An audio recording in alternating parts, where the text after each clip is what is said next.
Bonjour, je m'appelle Gabriel Sauvage, je suis le CEO de Distant Shore, une société de jeux vidéo indépendante créée en 2024 par moi-même, Fabien Di Pardo, artiste sur le projet, Robin Picou, développeur, et récemment Philippe Renouille, vétéran de l'industrie qui a travaillé notamment sur Northgard, Evoland, Dune Space Wars ou encore Dordon.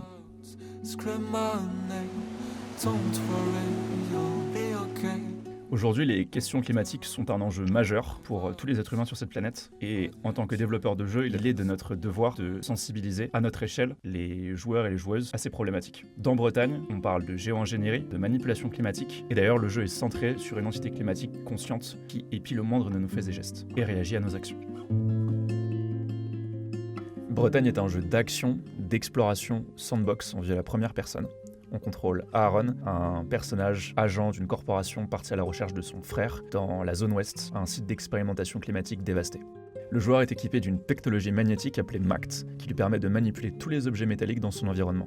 En utilisant la conductivité, le déplacement d'objets, la destruction, il va se frayer un chemin dans la zone ouest et essaie de retrouver son frère disparu. Le joueur explore une zone d'expérimentation climatique divisée en 3 zones ouvertes majeures, appelées cadrans. Chacun de ces cadrans renferme un cloud, une entité météorologique anciennement contrôlée par Bio2, qui va évoluer au fur et à mesure des interactions et des déplacements du joueur. Ces clouds seront à la fois des alliés pour le joueur, lui permettant de résoudre certaines situations et d'explorer le monde différemment, mais aussi des dangers qui demanderont au joueur de s'adapter en fonction de l'état dans lequel le cloud se trouve. Parfois, le joueur sera présenté à des robots qui seront passifs, mais aussi hostiles dans certaines situations.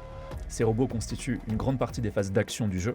Étant des créatures en métal, on peut interagir avec elles de différentes manières selon nos différents pouvoirs. Chaque zone se termine par un combat de boss majeur qui viendra tester nos capacités et nous demandera de mettre à profit tous les différents pouvoirs récoltés jusqu'à présent.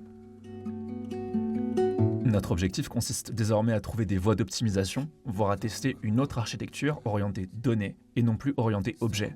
L'une des options envisagées à moyen terme consiste à travailler sur l'amélioration de la simulation de la collision des câbles, extrêmement coûteuse en termes de coûts CPU. L'idée consiste à créer des proxys de collision simplifiés utilisant des primitives, c'est-à-dire basées sur des formes géométriques simples plutôt que des mèches complexes.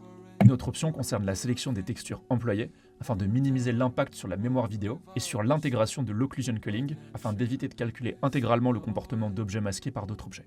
Vous l'avez compris, Bretagne est un projet très ambitieux et bien qu'avec une équipe technique et artistique très solide, nous allons quand même avoir besoin de toute l'aide disponible pour être capable de réaliser ce projet et le mener jusqu'à sa complétion. Merci beaucoup.